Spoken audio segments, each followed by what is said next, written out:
the beginning of the show, so let's take this off. 1, 2, 3, 4, 5, 6, 7, 8. Stage right, Kirby. What about these? Right center, please. We have our annual musical, and it is a season. We start typically in October, do auditions. It culminates in our musical production that we do 2 weekends, last weekend in January, first weekend in February. Right now there are about 120 cast and crew, so on stage working, backstage, on stage, and then about 30 student musicians in the pit.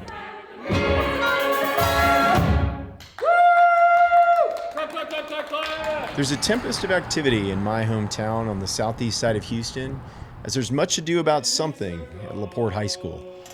Months of work, decades of tradition will soon culminate in a midwinter night's stream for director Andrea Angelo. We do 9 performances. This year we're doing Rodgers and Hammerstein's Cinderella. It's a really funny book, but the kids are really, really loving it.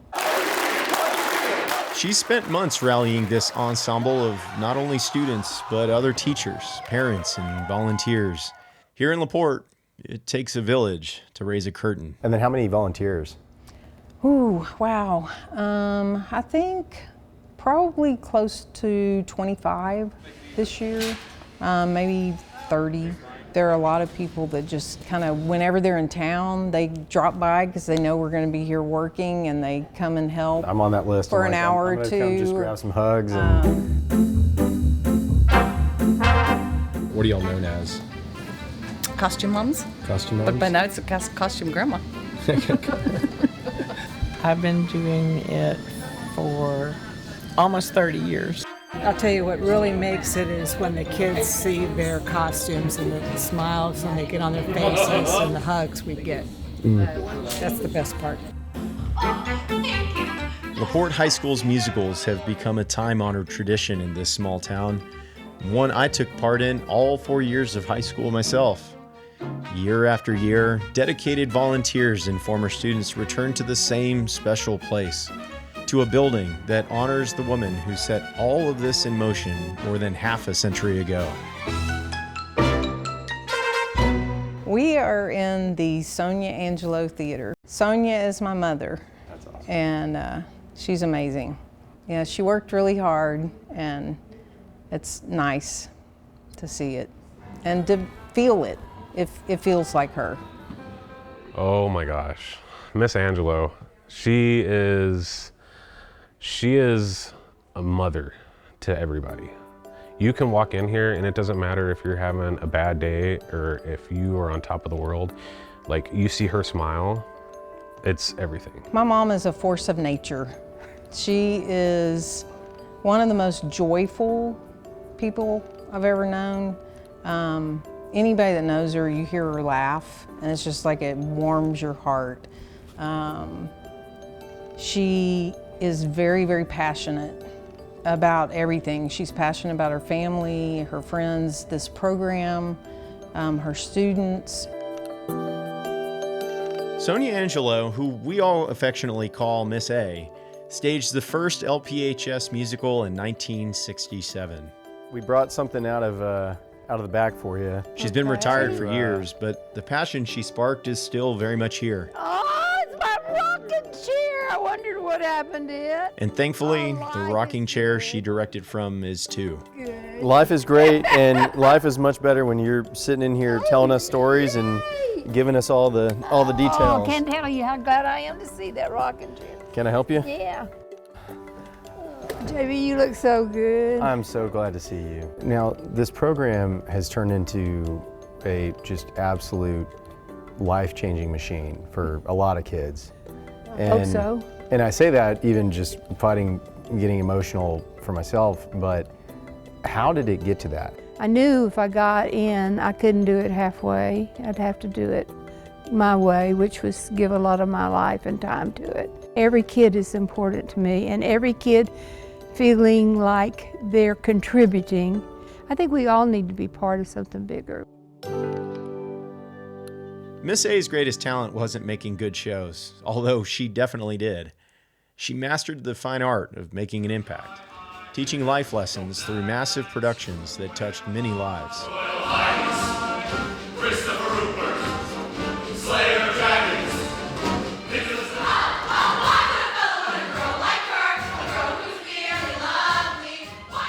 Working with other people, having to maybe not use your idea but compromise with somebody else's ideas.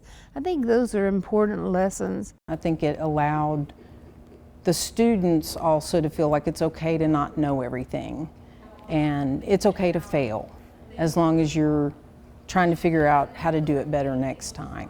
We work very hard, and people, why are you doing that? It's just high school. No, it's not just high school. These are people.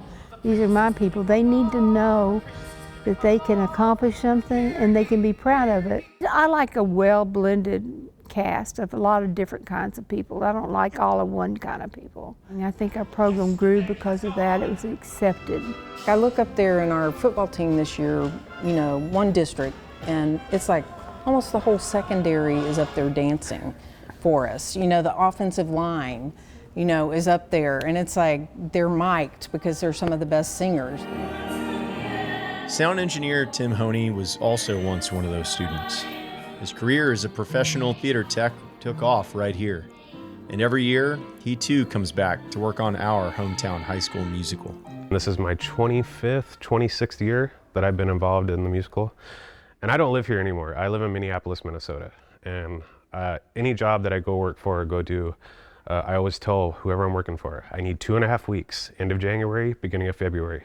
I won't be here because I go back to Texas. I love it. I mean, I wouldn't trade it for anything. I love coming back.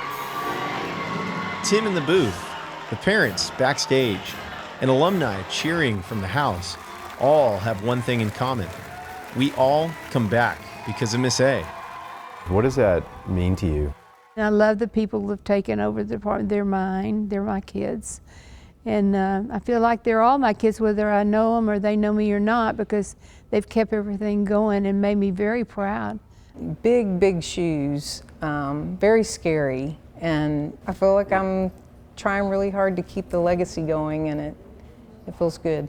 And I think God gave me that ability to work with young people, and I don't know why, but I thank Him every night for it, because it's been the biggest thing in my life is working with young people and seeing them grow and accomplish what they want to accomplish. There couldn't be a better life in the world than what I've had. Y'all are the reason I did all this. It's all of y'all. Y'all were so wonderful. Thank you. You really were. Getting teary-eyed thinking about it. You really were wonderful, and you need to remember that and what you did for an old lady, because you did a lot for me. Well, I love you. I love you too, sweetie. There's an old Greek proverb that says, society grows great when we plant trees whose shade we'll never sit under. Well, Miss A planted an entire orchard here in LaPorte, one that continues to bear fruit. This community, and certainly this reporter, are infinitely better off because of everything she gave us. How can you not love Miss A? You see Miss A in all of us. Miss A is in Andrea. Miss A is in Janine, choreographer. Miss A is in me. Like, there's a little bit of Miss A in everybody because she invested into us. Even the kids that, and they might be a freshman or a senior and this is their first time in musical, but they know who Miss A is because it's in all of us and they see that. You are just a part of so many people's lives. I mean, it is just unbelievable how many people feel so strongly about you. I tried my best, that's all I can say. I tried my best. It was pretty darn good.